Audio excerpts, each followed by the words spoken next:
Nous sommes aux Assises Bien Vieillir, Longevity, au Havre 2022. Et nous allons parler de l'innovation dans le champ du bien vieillir à quelqu'un qui connaît bien le sujet, vous allez voir. Frédérique Garland, qui est la directrice nationale de l'action sociale retraite à la CNAV des CARSAT, donc l'assurance retraite. Bonjour Frédérique. Bonjour Frédéric, ravie d'être avec vous. Ce qui m'intéressait, c'est peut-être commencer par présenter votre rôle.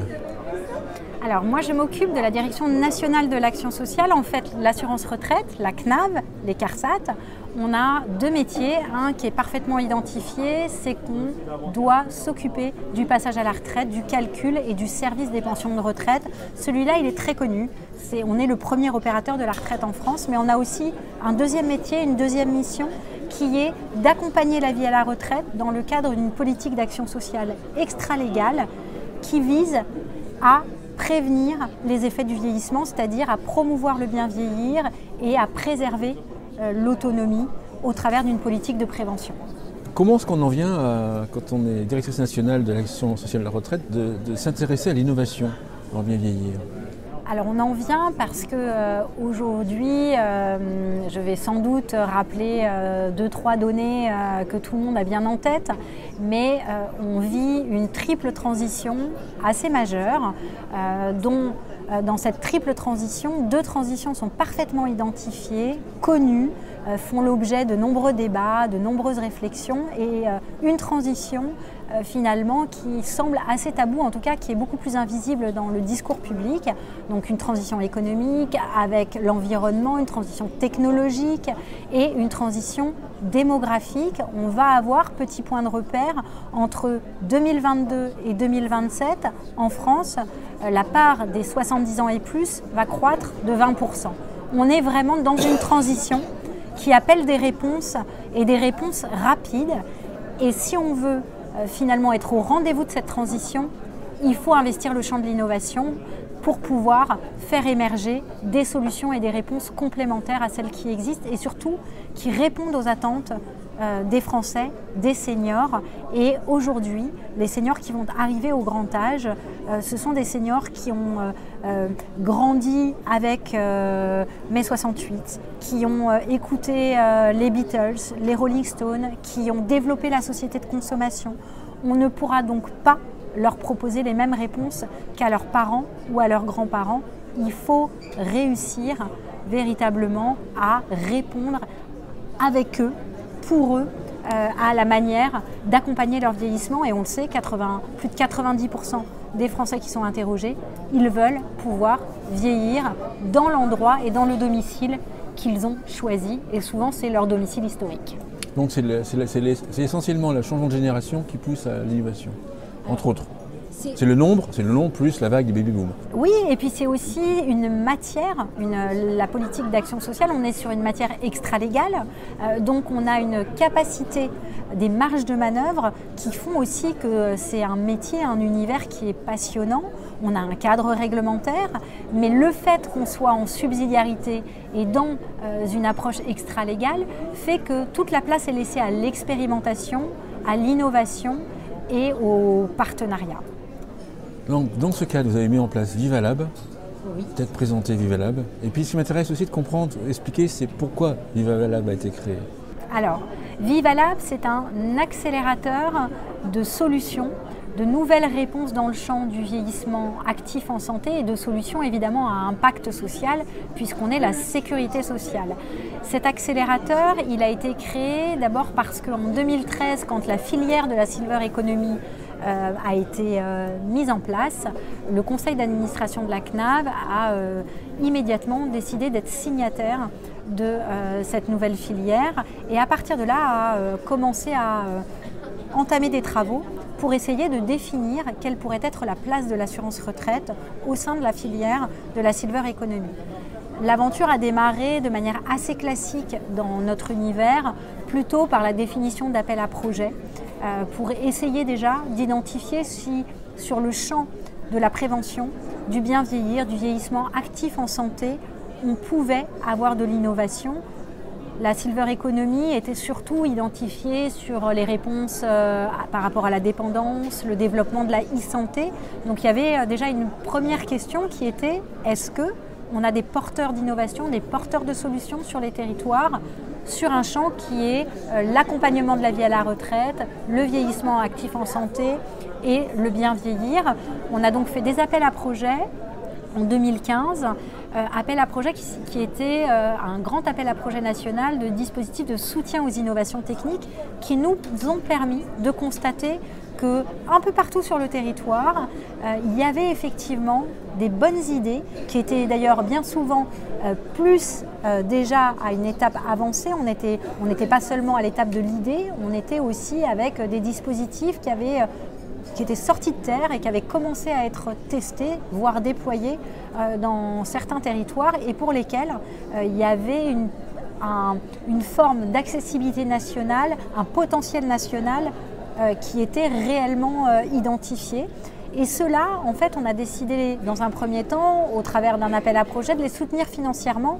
Et on a créé ensuite, on a mis en place un audit qui nous a permis de constater que certes, les porteurs d'innovation, les porteurs de solutions, ils ont besoin de soutien financier, mais ils ont encore plus besoin, en réalité, d'expertise, de compétences et donc plutôt de prestations d'accompagnement solvabilisées qu'une seule logique de guichet financier. C'est comme ça qu'est née l'idée de créer un accélérateur Vivalab et de le faire évidemment avec nos camarades des autres régimes de retraite, mais aussi avec des partenaires incontournables, France Active, spécialiste et expert du monde de l'économie sociale et solidaire, la Banque des Territoires, principal investisseur sur le champ vraiment des différents départements, villes, communes. Et on a décidé de s'entourer, au travers d'un marché subséquent, de s'entourer de 20 experts prestataires, des Living Labs, des incubateurs, des cabinets, des experts de la Silver Economy, pour pouvoir proposer des véritables plans d'accompagnement solvabilisés pour le porteur de projet. Plusieurs étapes, un diagnostic stratégique pour vérifier quels sont les besoins réellement du porteur de projet et si les conditions sont réunies, et les conditions je vais les mentionner, pour pouvoir entrer dans l'accélérateur Vivalab, il faut disposer d'une preuve de concept. Ça veut dire qu'il faut une première expérience réussie d'une rencontre entre la solution et un marché, un client. Il faut évidemment un modèle qui en cible ne repose pas que sur de la subvention publique. Il faut que ce soit des solutions qui soient adressées aux personnes autonomes et enfin il faut, je le disais, un potentiel national. Notre objectif, c'est de rendre au meilleur coût et au plus grand nombre accessible un maximum de solutions en lien avec l'accompagnement de la vie à la retraite. Combien de porteurs de projets ont participé à Vivalab ? Et puis combien ont postulé ? Alors voilà, créé et véritablement en état de fonctionnement depuis la fin de l'année 2019, puisque c'est à la fois une structure virtuelle nationale, mais aussi des coordinations locales dans chaque région qu'il a fallu installer. C'est vraiment un dialogue permanent des territoires vers le national, parce que pour repérer, pour sourcer les innovations, rien de mieux que la proximité, rien de mieux que les territoires. Donc depuis fin 2019, à date, on a un petit peu plus de 600 porteurs d'innovation qui ont frappé à la porte de l'accélérateur Vivalab. Et pour l'instant, on a accompagné 32 solutions parmi ces 600 candidatures. Qu'est-ce qui fait que les 32 sont sortis du lot et ont pu être acceptés par rapport aux autres ? Alors c'est notamment qu'ils réunissaient les conditions que j'ai évoquées, c'est-à-dire qu'on avait beaucoup de solutions dont on considérait que la preuve de concept en tant que telle n'était pas faite. On a aussi parfois des solutions qui sont plutôt adressées très grand âge, plutôt en réalité perte d'autonomie enclenchée.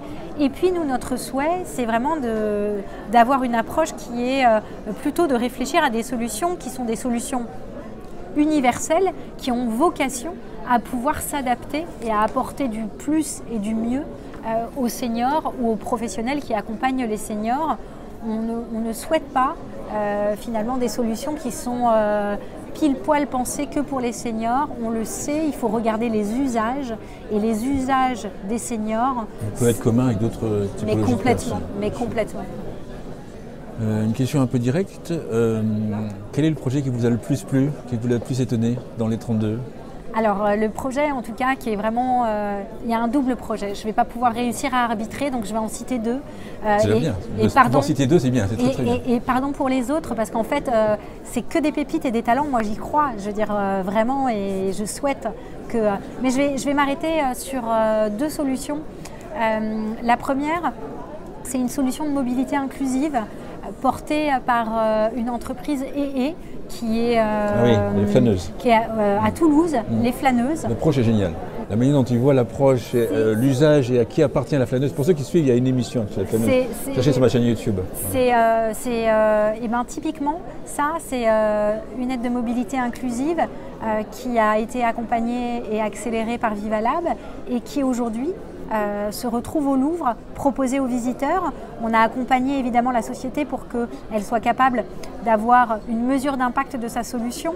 Et aujourd'hui, les flâneuses, pour les établissements qui reçoivent du public, notamment les lieux de culture, c'est proposer à des visiteurs que peuvent être des enfants, des personnes qui souffrent de handicap ou des personnes âgées, 20 minutes de visite en moyenne, en plus, dans le lieu, grâce à ces flâneuses. Typiquement, là, ils sont sur un modèle où ils commencent à être repérés par les voisins européens. Et ben ça, c'est vraiment très satisfaisant pour Vivalab de savoir qu'on a permis d'accompagner cette solution-là. Deuxième solution qui me vient en tête, qui est un enjeu majeur, notamment dans le cadre du plan national anti-chute, mais pas que, qui est un enjeu majeur par rapport à la préservation de l'autonomie.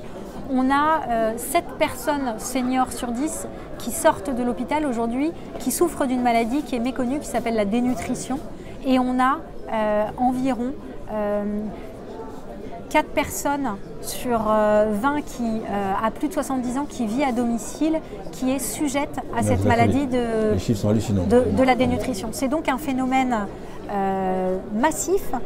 La dénutrition, c'est une maladie, ça n'est pas la mauvaise nutrition, ça n'est pas la malbouffe, c'est une maladie qui précipite, accélère, voire parfois cause très directement une perte d'autonomie. Et cette maladie, on a du mal à la diagnostiquer, on a du mal à la faire prendre en charge parce que notamment c'est plutôt vu comme l'affaire des diététiciens, d'un certain nombre de réponses qui sont des réponses non prises en charge au titre de l'assurance maladie et donc mal couvertes.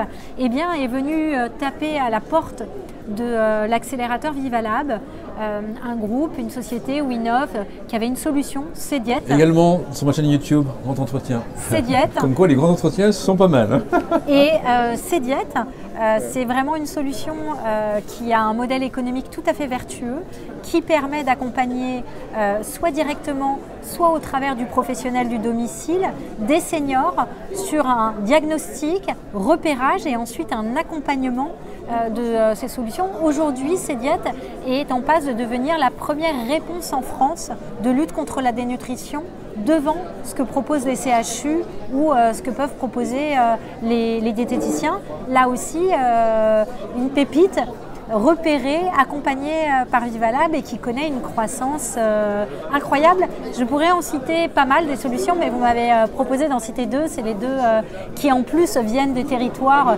Cdiet, c'est l'Ariège. Les flâneuses, c'est Toulouse. On voit que tout ne se passe pas à Paris, y compris en matière d'innovation. Et il faut s'en réjouir. Vous lancez en 2023 la phase 2 du Vivalab. Je ne sais pas si vous dites phase, moi j'appelle ça phase. Voilà. Une saison 2. Saison 2, voilà. Allez. C'est les mêmes critères, les mêmes projets, et après j'aurai une question après à vous poser. On capitalise sur notre expérience, on a interrogé toutes les solutions accompagnées, on a interrogé les prestataires qu'on avait référencés, on a nous-mêmes été challengés par nos partenaires sociaux, on présente des bilans réguliers et finalement, à la fois on va s'inscrire dans la continuité, mais il y a des évolutions dans cette saison 2, notamment on va simplifier, y compris pour les porteurs, la lisibilité et la visibilité du dispositif. On va être sur 2 programmes d'accompagnement, l'accès au marché et l'accélération. On va être sur un accompagnement de 12 mois, quand aujourd'hui finalement il y avait une forme d'imprécision sur la durée moyenne et le délai d'accompagnement. Et puis on va proposer parmi les accompagnements des prestations qu'on ne proposait pas jusqu'à présent. On va accompagner par exemple la notoriété des solutions en fin d'accompagnement avec vraiment une prestation de relations publiques. On a également souhaité proposer un forfait de conseil juridique. On va avoir aussi beaucoup plus normalement des prestataires qui vont être en capacité de faire de l'assistance à maîtrise d'ouvrage sur le choix de solutions technologiques, les développements à prioriser et puis aussi sur l'aspect humain. Pouvoir finalement, quand on grandit, soit quand on veut s'accélérer, soit quand on veut accéder au marché, il faut pouvoir s'entourer des bonnes compétences au bon moment. Et c'est pas gagné, on peut avoir une preuve de concept d'une solution, on peut savoir la faire grandir, mais si on peut ne pas être capable de savoir de quelles compétences on a besoin, de qui on doit s'entourer pour que la solution passe à l'échelle. Il y aura autant de participants alors, que la phase 1 vous voulez dire en nombre de projets acceptés? Alors, de toute façon, on n'a vraiment pas de critères, c'est-à-dire on ne s'est pas dit, on ne s'est pas fixé un quota, ni dans ce qu'on aimerait voir en nombre de projets qui viennent taper à la porte, ni en nombre de solutions qu'on pourrait accompagner par Vivalab. Notre souhait, il est d'être sur un dispositif agile, ouvert en permanence aux porteurs. On ne veut pas être dans des campagnes, etc. Donc, un seul site à retenir, www.vivalab.fr pour pouvoir candidater à tout moment. Et vraiment, dès lors que vous réunissez les conditions, quel que soit votre statut juridique, encore une fois, ce n'est pas que pour les startups, c'est vraiment ouvert. Mais les grands groupes qui ont un projet les grands groupes qui ont, par exemple. Mais bien sûr, dès lors qu'elles remplissent les conditions d'un potentiel, d'une preuve de concept, d'un potentiel national et d'un modèle économique qui ne repose pas sur de la solvabilisation publique. Question directe, est-ce qu'il y a des projets que vous voudriez voir postuler Alors à la saison 2? En tout cas, on voit que les Parce que vous devez voir des projets que vous aimeriez voir, appel. En tout cas, on voit que il y a des segments qui sont pourtant des segments sur lesquels il y a des vrais besoins, qui sont moins investis que d'autres, et notamment tout ce qui va être solution autour de la mobilité. Pour accompagner, soutenir la mobilité des retraités. C'est vraiment des solutions sur lesquelles on serait heureux d'avoir des accompagnements à proposer dans le cadre de Vivalab. Vivalcab, à mon avis, il faut postuler. Il y a d'autres sujets que vous voudriez voir? Tous les sujets qui vont... Est-ce qu'il y a des grands groupes, par exemple, que vous voudriez voir, où ça fonctionne juste par projet? Est-ce que vous seriez... Moi, je pense que ce serait bien qu'il y ait des grands groupes qui disent, voilà, les seniors commencent à s'intéresser. Enfin, les grands groupes commencent à s'intéresser au sujet des seniors. On a eu un grand groupe puisqu'on a eu Pharmagest qu'on avait accompagné. Donc, on n'a pas forcément... Moi, ce que j'aimerais, c'est aussi... Parce que derrière, si c'est un grand groupe, derrière, on peut imaginer qu'il y ait une dynamique. Une dynamique et puis c'est surtout, là, je vois, sur cette saison 1, c'est beaucoup des solutions technologiques et techniques qui sont venues taper à notre porte et qu'on a accompagnées. Or, Vivalab, c'est aussi l'innovation en termes de solutions servicielles. Vous voyez, je suis très fière et j'ai ma présidente de commission qui est pas loin. C'est un dossier qui lui a particulièrement tenu à cœur. On avait la Maison de la Diversité, les Audacieux, qui était venue taper à la porte. Génial. Qui a été accompagnée par Vivalab avec une première maison à Lyon, une deuxième qui va voir très vite le jour sans doute à Cannes. Enfin, un certain nombre vont essaimer. On aimerait pouvoir accompagner aussi davantage de dimension servicielle. On n'est pas que sur de l'innovation technique ou technologique. On le sait, les réponses par rapport au vieillissement, elles passeront aussi par des nouvelles réponses en termes de services et d'organisation. Pour titiller un peu par rapport aux audacieuses, il n'y avait pas de preuve de concept. Si, dans d'autres pays peut-être. Oui. Il n'y en avait pas. Il y avait dans d'autres pays. C'est important. C'est en fait, s'il y a une idée intéressante dans d'autres pays qu'on pourrait implanter en France, on peut participer quand même à ce projet parce qu'on se dit voilà, il y a des équivalents exacts, ce qu'on veut faire et qui fonctionne. Et il y avait aussi eu un premier partenariat avec... Les petits frères des pauvres, je ne sais plus, d'accord. Ah oui, d'accord. Donc en fait, une preuve de concept, c'est aussi une preuve d'intérêt d'acteurs sur le terrain, par exemple. En tout cas, alors... Entendons-nous, je pense que sur du serviciel, la preuve de concept peut être abordée avec un logiciel un petit peu différent de l'innovation technique et technologique. Qui sélectionne les dossiers? Qui est dans la commission pour que certains fassent du lobbying? Alors, le repérage se fait en territoire, c'est-à-dire que le porteur de projet, il candidate sur le plus simple, c'est de candidater sur le site vivalab.fr. En fonction de la localisation géographique de sa raison sociale, il va être contacté par la caisse, la CARSAT de son territoire. Ensuite, il va y avoir un dialogue avec la caisse pour récupérer des éléments parce qu'il y a un premier petit document qui est un document type qui est travaillé, puisque après, c'est une coordination locale, je le disais, Vivalab, c'est fondé par l'assurance retraite, mais c'est un ensemble de partenaires. Il y a France Active, il y a la Banque des Territoires, il y a les autres caisses de retraite. Et dans les territoires, il y a aussi possiblement les gérontopôles, ils sont présents aujourd'hui. Il y a beaucoup de coordination locale Vivalab qui intègrent des gérontopôles.